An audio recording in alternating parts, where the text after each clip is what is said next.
Bonjour, bienvenue à Sitoji Talk, une série d'entretiens avec des professionnels de haut niveau et des leaders d'opinion qui visent à explorer les défis soulevés par les nouvelles techniques de modification du climat. Je suis Mark Turner de l'initiative Carnegie sur la gouvernance du climat et je suis aujourd'hui avec Elliot Pepper, l'auteur de fiction spéculative dont le dernier livre Veil explore la relation entre différents intérêts contraires et sur des programmes clandestins de géoingénierie solaire. Il a fait des recherches sur différents traités sur l'environnement et sur différents sujets qui y sont liés. Et aujourd'hui, il conseille des dirigeants gouvernementaux pour être créatifs, atteindre des changements et voir comment on peut penser de l'avenir de façon différente. Je suis très heureux d'être avec vous. Merci, le plaisir est pour moi. Nous allons entrer dans le vif du sujet. Pourquoi avez-vous écrit un livre, un roman sur la géoingénierie solaire et sur l'injection d'aérosols dans la stratosphère concrètement? En général, quand j'écris un roman, il m'est difficile de définir exactement à quel moment j'ai eu l'idée, l'étincelle, l'inspiration. Et quand cette idée germe et naît, en général, les idées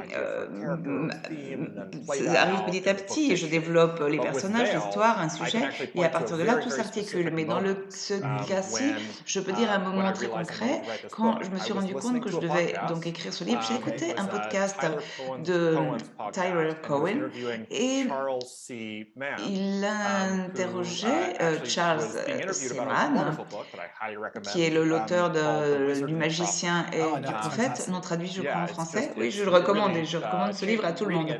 À moi, vraiment, ça m'a changé ma vision de voir les choses et le monde. Et donc, à ce moment-là, quand j'écoutais cette entrevue dans ce podcast, au fil de la conversation, Charles a commencé à décrire la recherche en matière de géo-ingénierie qui est actuellement en cours et je ne connaissais pas du tout cette question et ça m'a semblé tellement fascinant que quand il a commencé à parler de certaines des dilemmes et de ce que veut dire de changer d'une façon intentionnelle le climat. Actuellement, on le fait, mais de façon, on va dire, accidentelle, sans véritablement le vouloir.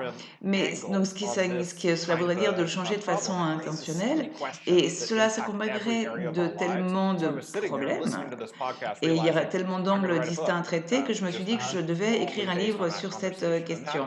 Et donc, en prenant cette conversation comme fil d'inspiration, et à partir de là, j'ai commencé à lire des livres de Charles Seaman, et bien entendu, je pense que beaucoup de personnes qui nous écoutent, ou mes lecteurs également, qui sont des grands lecteurs et qui commencent à lire un livre qui les intéresse, continuent à chercher de la documentation et continuent à lire des articles, des livres ou du même auteur. Et ça a été mon cas, donc j'ai continué à tirer de ce fil. J'ai lu différents livres de Charles, différents livres sur et également des articles scientifiques, des entrevues à différents experts pour tenter de comprendre véritablement en quoi consistait cette question et quel type d'histoire je pouvais écrire et quel matériel je pouvais utiliser. Et c'est comme ça qu'a surgi le livre. Expliquez-moi quelles ont été les difficultés principales qui vous ont attiré l'attention et qui sont liées à la géo-ingénierie solaire. Eh bien, il y avait certaines difficultés. Tout d'abord, quelque chose qui est évident, et donc le type de géo-ingénierie solaire qui est décrite dans mon roman et suppose que l'on prend des décisions sur la façon de changer à travers la géo-ingénierie solaire le climat mondial. Et c'est une décision qui affecte tout le monde. Je vis en Californie, je suis de là, et notre gouvernement d'État peut entreprendre une initiative d'ingénierie solaire, mais ne peut pas le faire sans qu'il y ait des répercussions dans tout le monde. Donc il y a une certaine bifurcation entre la façon dont on devrait utiliser ces technologies et comment nous prenons des décisions, comme pour les êtres humains sur la planète. C'est-à-dire qu'il y a une certaine divergence. Et c'est un angle politique que je vois évident et qu'il fallait donner à cette hypothèse. Qui décide À qui incombe de décider d'utiliser cette technologie? Ça a été pour moi un élément fondamental. Un autre aspect qui m'a paru très important également et que je voulais explorer était lié au fait que plus je lisais d'études de recherche sur les possibilités différentes de mener à terme de l'ingénierie solaire, de l'ingénierie solaire, donc plus je lisais ce type d'études et plus j'ai commencé à remarquer l'histoire et de voir comment j'ai eu un autre regard sur le monde et sur l'histoire.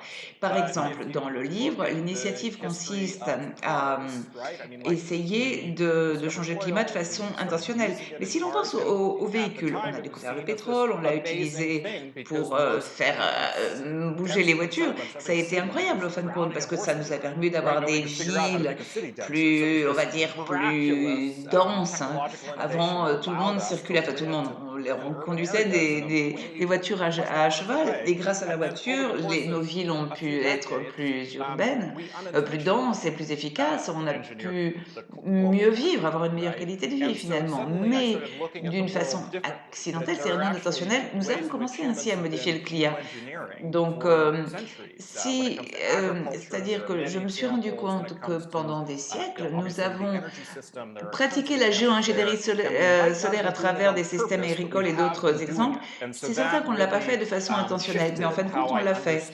Donc, il y a eu un changement dans la façon dont je voyais le monde dans lequel nous vivons au fur et à mesure que j'écrivais un Let me pick livre up that sur ceci. issue of who decides J'aimerais and how do you revenir sur ce que vous decide. venez de In dire the book, you sur paint a à qui il picture of incombe ou qui a la a road compétence pour program, décider. sort of Dans started as a votre secret, livre, vous décrivez un captured by vested programme qui est interests, entrepris and en had a secret bit of a battle over that. et But it ends qui on a est more donc positive note, accaparé par des international intérêts governance and créés, so forth. Do you mais think a on pourrait secret peut-être envoyer program un would message actually be possible in plus practice, or is positif this more of grâce a à la gouvernance dramatic internationale. tool?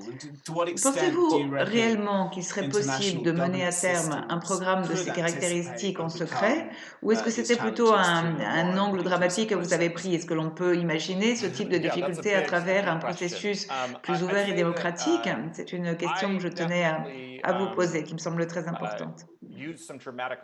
Oui, il est vrai que j'ai pris un angle dramatique pour ma fiction, car les personnes qui mènent ce programme clandestin de la novelle peuvent le maintenir justement en secret.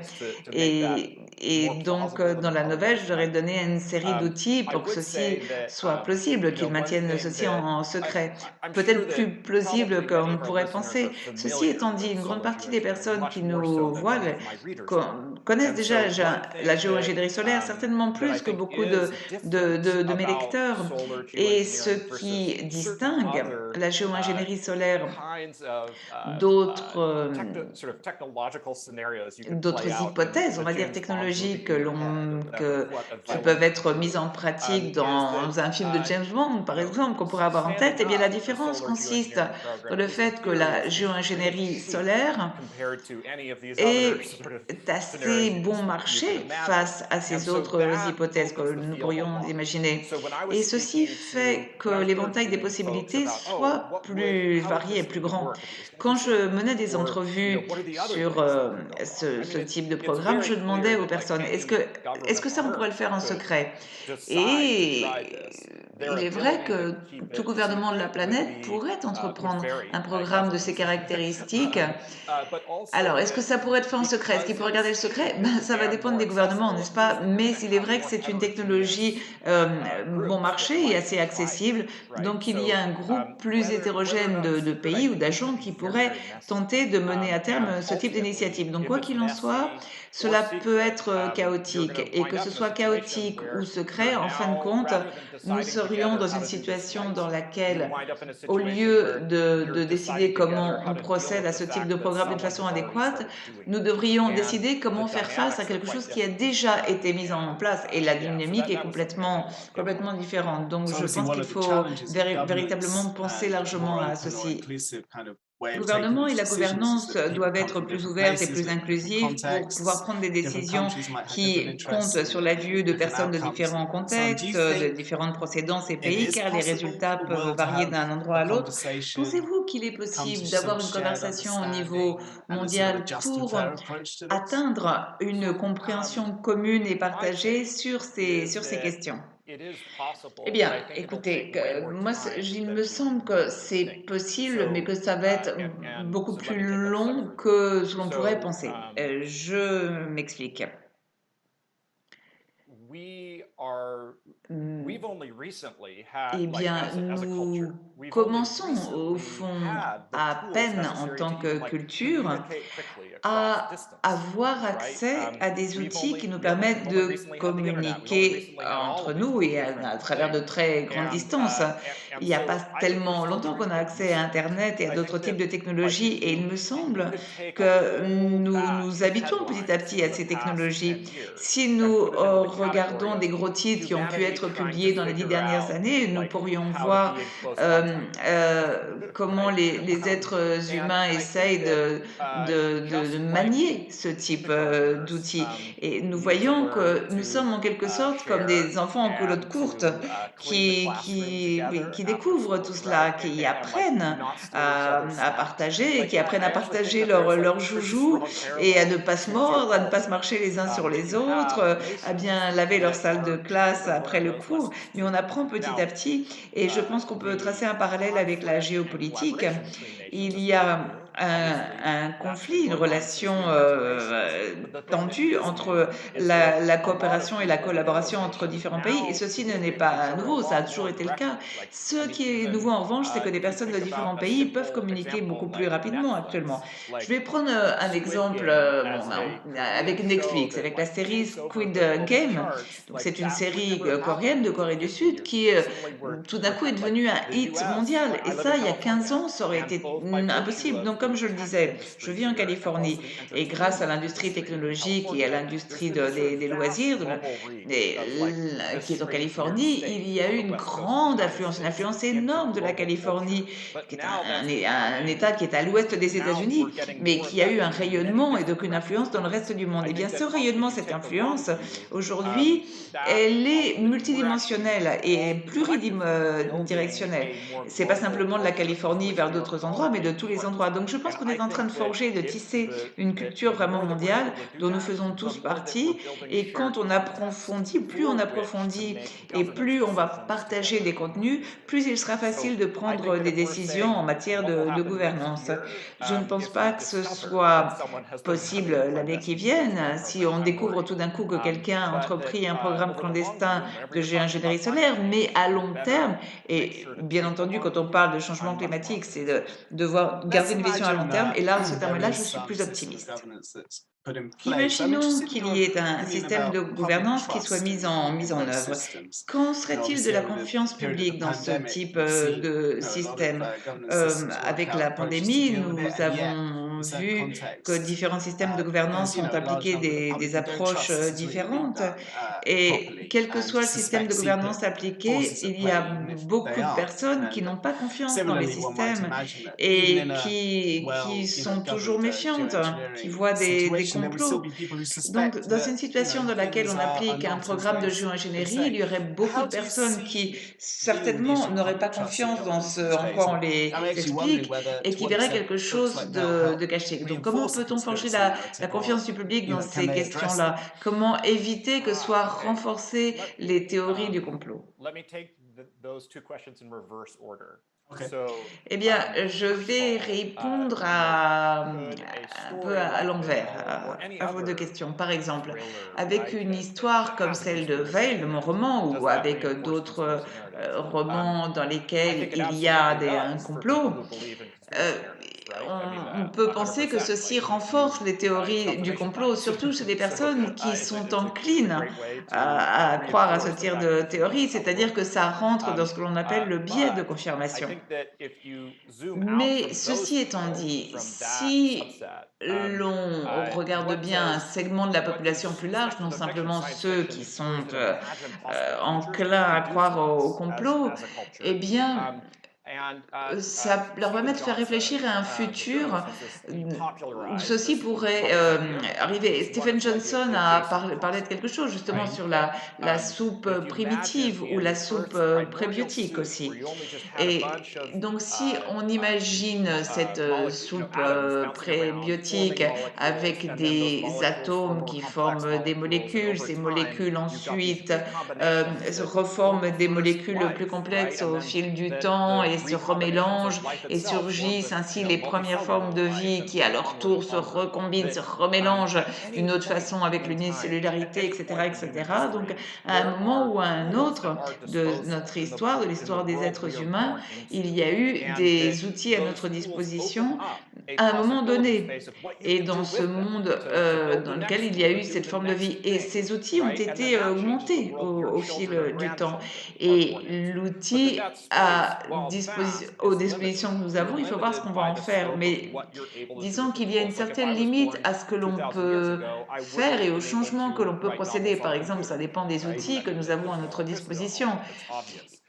Prenez mon cas, il y a 100 ans, il y a 200 ans, j'aurais pas pu écrire un roman avec mon ordinateur parce qu'il n'y avait pas d'électricité, même pas d'électricité, on parle même pas qu'il n'y avait pas d'ordinateur. Donc, nous, ce que nous faisons avec ce type de roman, c'est d'élargir notre champ de réflexion. Qu'en serait-il si? Et donc ainsi, on mélange de façons différentes d'y penser. Je peux écrire une histoire sur un programme de géo-ingénierie avec l'angle du complot, et ça va bien sûr renforcer la conviction des personnes qui voient des complots partout. Mais par ailleurs, ça va également donner des éléments de réflexion à d'autres personnes sur ce que l'on pourrait faire sur ce sujet. Je me rappelle avoir parlé avec un paléontologue très célèbre qui a découvert, je crois, le dinosaure le plus grand que l'on connaisse, qui a été trouvé en Argentine. Eh bien, je me souviens qu'il a dit que le film de Jurassic Park, de Spielberg, n'était pas du tout plausible. Ce n'était pas un scénario technique plausible, mais ce film a été le travail le plus important dans ce domaine. Pourquoi? Parce que tous les étudiants qu'avait ce paléontologue donc à l'université, ils voulaient étudier ça parce qu'ils avaient vu Jurassic Park. Donc, Jurassic Park a été tellement puissant que ça a été une source d'inspiration, une étincelle pour travailler justement dans ce domaine.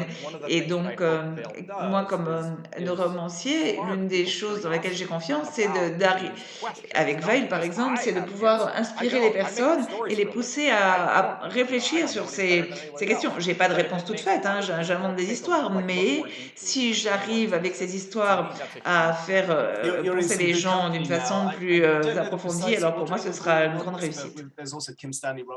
Nous avons différents romans comme celle de Kim Stanley Robinson ou Steven Johnson avec Termination Shock, et donc il y a une tendance de romans qui sont liés au climat, il y a la géo-ingénierie, il y a également une série de questions existentielles et une série d'incertitudes qui accompagnent ce type de problématiques climatiques et qui poussent à écrire autant sur cette question. Il y a un grand parallélisme entre ces différents livres, donc Veil, le Ministry of Futures de Robinson ou Termination Shock, eh bien, ont des éléments communs. Robinson, donc The Ministry of the Futures, l'un des livres que je viens de citer, eh bien, je lui ai envoyé justement Veil, une copie d'un exemplaire de Veil avant la publication, pour qu'il me donne son opinion. Et alors, il m'a répondu, il m'a dit, écoute, Elliot, je vais moi donc publié dans 6 mois après toi, qui s'appelle Ministry of the Futures, qui commence également avec une vague de chaleur qui tue 25 millions de personnes et qui fait en sorte que soit mis en marche un programme de géo-ingénierie solaire. Et à partir de là, nous avons commencé à échanger des courriers électroniques et à communiquer en disant, ah bah tiens, toi quel article t'as lu? Celui-ci et moi celui-là. Et donc avec Robinson, Johnson, Johnson et moi, nous avons lu tous ces livres et nous partageons des références communes et des références. Et on voit clairement ces références dans nos livres, ce sont des menaces qui pèsent sur nos têtes. Et il est clair que lorsque l'on lit des textes ou des études sur la géo-ingénierie solaire, on ne parle pas simplement de menaces, mais nous, on en parle vraiment clairement comme auteur de fiction, comme des menaces dans nos livres. Et comme auteur de fiction, nous reflétons la réalité d'une façon, comme un musicien le ferait avec sa partition. C'est-à-dire qu'il y a des ingrédients, des éléments qui sont là et qui sont mélangés, qui se recombinent d'une façon différente pour donner une vision distincte sur ces questions. Et il me semble que c'est le fil conducteur entre tous ces différents livres. Il y a toute une série d'outils. On peut écrire un livre de suspense, une histoire romantique, de famille, etc. Mais comment la forme dans laquelle est décrit ce sujet dans la fiction peut-elle avoir une influence sur la réalité? Eh bien, justement, pour moi, l'une des principales difficultés pour écrire Veil a été de voir comment créer quelque chose, une histoire qui évolue donc dans quelque chose qui n'est pas simplement d'avoir beaucoup de personnes qui sont là en train de se débattre, de discuter. Et il fallait vraiment qu'il y ait un récit intéressant derrière. Et ça a été pour moi l'un des problèmes les plus importants que j'ai dû résoudre. Et une chose qui peut être également intéressante, c'est qu'il y a une différence entre l'échelle et l'enjeu. Et c'est une chose que je prends toujours en compte quand je dois imaginer une histoire. Si l'on voit par exemple les derniers succès des films comme ceux de Marvel, que j'aime beaucoup, hein, mais disons que ces films, ces blockbusters sont basés sur l'échelle, la grande échelle. C'est-à-dire que voilà, il faut sauver le monde, donc ensuite il faut sauver le système solaire et ensuite il va falloir sauver la galaxie. C'est-à-dire qu'il y a comme l'échelle doit être de plus en plus grande, car autrement c'est pas assez important pour l'histoire soit racontée dans un film de Marvel. Et mon histoire, en revanche, ne donne pas autant d'importance à l'échelle, mais à l'enjeu ou aux enjeux. Par exemple, c'est important pour les personnages. Qu'est-ce qui est important pour eux? Et pourquoi est-ce que la planète les importe assez pour que ça marche? Bien sûr que ça, ils pourraient peut-être sauver le monde, mais peut-être que ce qui les intéresse véritablement et ce qui les préoccupe, c'est de pouvoir descendre acheter leur bouteille de lait à la boutique du coin. Et un bon exemple de ceci est donné par la série Succession qui a eu un succès mondial et très vif succès. C'est simplement un groupe de jeunes qui essayent de manipuler ceux qui contrôlent l'entreprise. Et à qui cela importe? Eh bien, finalement, pas grand monde, sinon à eux. Et c'est cette motivation de l'histoire, c'est le fil conducteur de cette histoire dans cette série. Et quand j'écrivais Veil, justement, je devais me réfléchir aux personnes à qui il importe, cette question serait si importante, aux yeux de qui cette question serait si importante. Et donc, qui voudrait résoudre un problème de géo-ingénierie de façon tellement personnelle qu'ils changeraient, ça les changerait comme personne. Et cette recherche, cet élan pour la solution montrerait ce dont ils ont véritablement besoin. Et c'est vraiment ce que j'avais en tête quand je créais cette histoire. Qui est la personne, quel est ce personnage et pourquoi cette question est aussi importante pour elle ou pour lui? Et donc, il y a toute une série d'experts climatiques et de l'environnement avec lesquels vous avez parlé. Quelles ont été leurs réactions quand vous leur avez parlé ou envoyé votre livre? Eh eh bien, j'ai reçu que des commentaires positifs. C'est peut-être parce qu'ils me les ont dit directement à moi, mais la réponse a été vraiment, la réponse des experts a été très positive et ça a été une très bonne surprise pour moi, car lorsque l'on écrit sur un thème comme celui-ci, et lorsque l'on écrit un livre, on a envie que ça plaise aux gens. Donc pour moi, ça a été formidable de voir les experts en la matière, de voir qu'ils étaient en quelque sorte reconnus, que ça leur parlait. Pensez-vous que certaines de ces Do you think personnes there's a qui sense connaissent in which some British davantage people who knew les more have questions guided, auraient pu original voir qu'en research fait then got something back in on terms leur of rendait how une they sorte de felt about reconnaissance? the work they were Euh, doing, how they were emotionally oui, reacting to the work j'espère they que were doing? oui, j'espère qu'on leur rend reconnaissance. C'est un certain dédommagement, c'est le pouvoir des livres. Lorsque je lis un livre qui me parle, où je me sens reflétée, ça m'aide à réfléchir sur moi, sur ma propre vie, ça m'aide à réfléchir sur d'autres personnes et je peux me sentir identifiée avec des personnages qui sont peut-être totalement différents de moi, qui n'existent pas, qui sortent simplement de l'imagination d'un écrivain. Mais lorsque l'on établit un lien au niveau humain à travers de la fiction, on peut ainsi changer la façon dont on regarde, le regard que l'on a sur le monde et la façon dont on le conçoit. Et j'espère avoir réussi ceci avec le livre. Et l'une des choses formidables qu'il y a avec une histoire comme celle-ci, c'est ce que je vais dire. C'est-à-dire que là, j'ai dit tout à l'heure que il y avait de nombreuses personnes. Pardon, non, je parlais du livre de Charles Mann, pardon. Et It's pour les argumentative. personnes qui veulent s'embarquer ou s'initier au monde de la géo-ingénierie, c'est un très bon commencement. C'est une bonne porte d'entrée. Et je parle aussi de We Are the Planet Remade, la planète qui a été refaite d'Oliver Morton est également une bonne porte d'entrée pour la géo-ingénierie. Mais la question et le problème, c'est que The Planet Remade est idéal pour des personnes qui euh, connaissent quand même quelque chose. Mais lorsque l'on parle de Veil, ou The Mystery of the Future ou The Termination Shock, ces livres font une promesse très différente aux lecteurs et on veut les engager dans une aventure, dans un parcours très émotif, émotionnant et ensemble nous allons en savoir plus sur ces questions. Et si comme auteur ou comme écrivain j'ai bien fait mes devoirs, eh bien ils ne vont pas pouvoir lâcher le livre, ils vont tourner les pages et quand ils vont le dévorer donc et quand ils vont arriver à la fin de ce livre, la fin va vraiment les surprendre et en même temps va être une fin inévitable. Mais on leur fait une promesse, ou on les attire d'une certaine façon, donc au lecteur, mais c'est différent, c'est un groupe différent de lecteurs que ceux qui sont intéressés par The Planet Remade.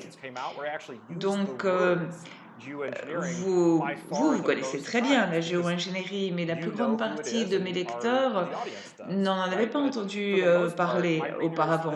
Et c'est un sujet complètement nouveau pour eux. Et donc, j'espère au moins susciter une certaine curiosité chez eux.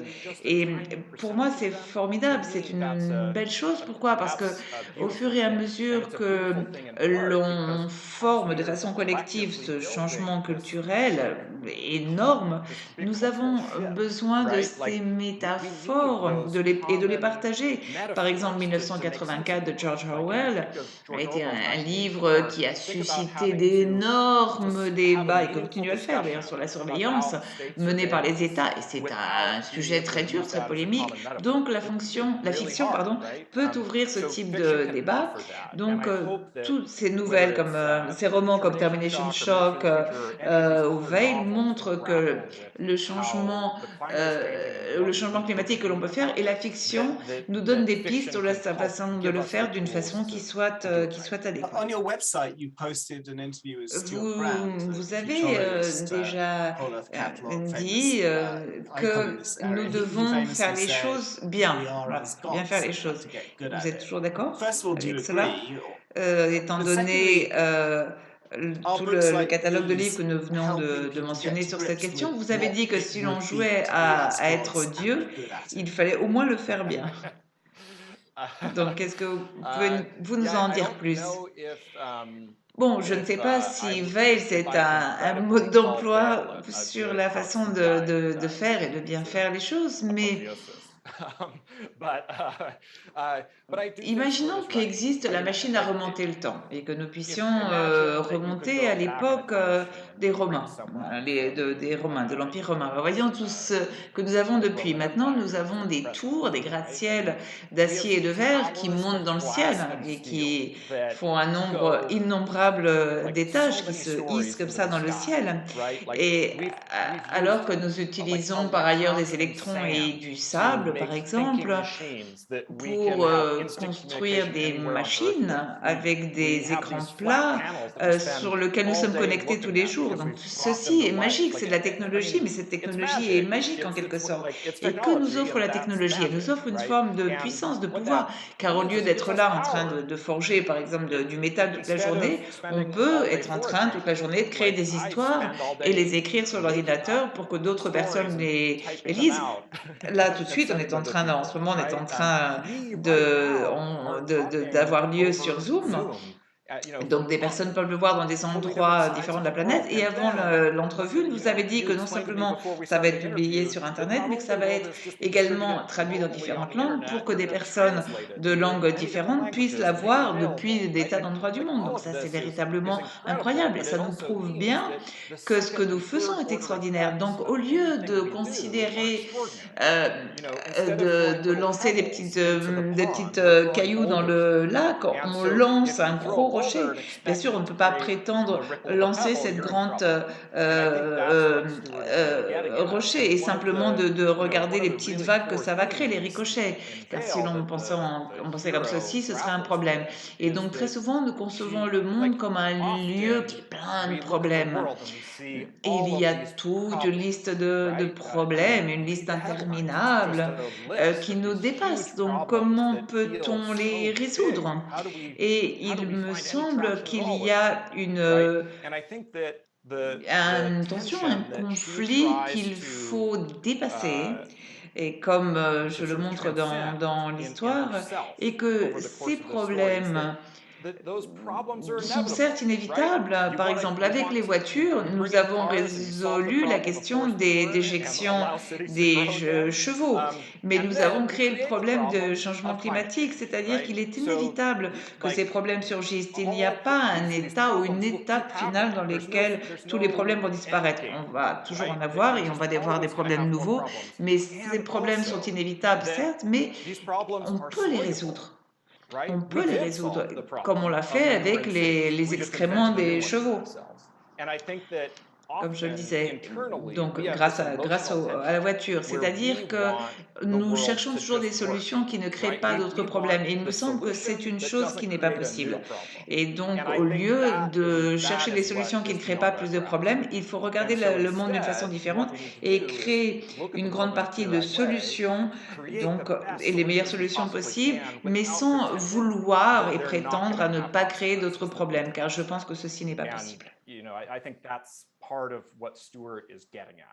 Dans votre réponse, vous avez également mentionné une chose avec laquelle je voulais terminer notre entrevue. Donc, les personnes qui travaillent sur cette question sont très conscientes de la crise climatique, qui est un problème absolument énorme. Et bien entendu, il y a surgissent des problèmes d'anxiété, de tristesse, et ces problèmes se propagent. Et c'est un très grand défi, car si en tant que communauté, nous devons résoudre ce problème, eh bien, il va falloir vraiment réfléchir vraiment comment résoudre ceci. Donc, vous avez passé beaucoup de temps à rechercher sur ce terrain et c'est très déprimant. Donc, personnellement, comment réussissez-vous à conserver cette motivation sans réduire et pour autant la gravité du problème, sans la minimiser? Comment arrivez-vous à garder foi en l'avenir et dans notre société pour pouvoir continuer à avancer vers une ou des solutions? Eh bien, Veil, justement, commence par la perte de l'un des parents de l'un des personnages principaux, donc cette perte, ce deuil. Et il faut donc que cette personne passe par un processus de récupération de soi, de deuil pour pouvoir dépasser le fait que le monde change d'une façon multiple et d'une façon dont nous ne voulons pas et penser à ce que nous voulons faire. Et je pense que nous pouvons tous nous sentir identifiés pour ceci au niveau personnel. Par exemple, quand quelque chose arrive à l'un des membres de notre famille, nous voulons aider cette personne, mais peut-être que ce n'est pas possible de le faire, que c'est la personne qui doit faire quelque chose pour s'en sortir et que nous, on ne peut pas. Donc ça fait partie vraiment intégrante de ce qu'est d'être un être humain. Et c'est un piège intéressant. Il y a des personnes qui travaillent pour résoudre des problèmes de l'ampleur de la crise climatique, c'est une ampleur gigantesque, et ça peut être absolument écrasant et particulièrement lourd à porter. Donc, personnellement, j'utilise différents outils et bien sûr, je ne travaille pas comme climatologue ni comme décideur politique. Moi, je crée des histoires, je suis je narre des histoires, je raconte et j'espère donner d'apporter ma pierre à l'édifice. Et le sentiment de départ est le même, les outils sont différents et il me semble vraiment utile personnellement d'un côté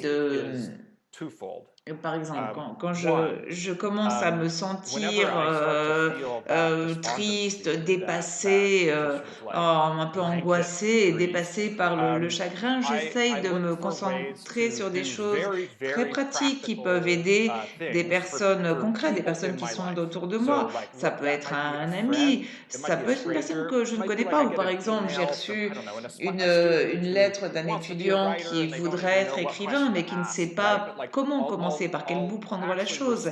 Et bien, par exemple, voilà, j'ai passé beaucoup de temps à essayer de rendre un service à quelqu'un que je ne connaissais pas. Et étant donné qu'aborder la crise climatique est quelque chose qui est vraiment gigantesque, on ne sait pratiquement pas par où commencer, et il est vrai que il est presque impossible de le concevoir, et même si l'on ressent les effets physiques et tangibles, comme par exemple en Californie avec les incendies de forêt tous les étés. Donc face à quelque chose qui est tellement gigantesque, et lorsque l'on va perdre un peu l'espoir, il faut commencer par des choses pratiques qui peuvent aider les personnes. Et par ailleurs,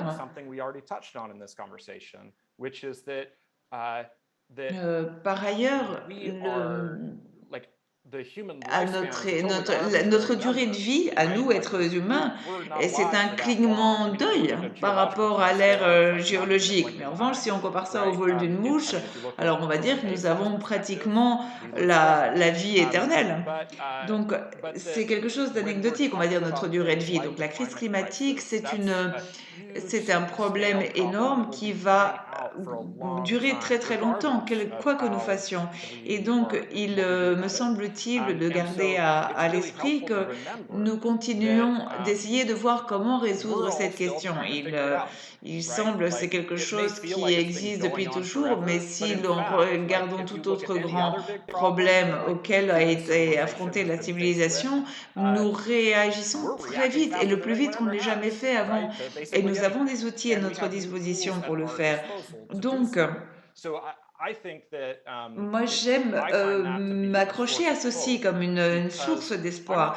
Je ne suis pas véritablement préoccupée par des problèmes abstraits. Moi, ce qui m'intéresse, c'est des problèmes concrets, des personnes concrètes qui vont être affectées, qui vont voir leur vie affectée par la crise climatique. C'est pas la planète en tant que telle qui me préoccupe, car c'est une échelle nettement supérieure. Autrement dit, je n'ai aucun doute sur le fait qu'à l'avenir, nous allons trouver de nouvelles façons de résoudre cette situation ou ces situations.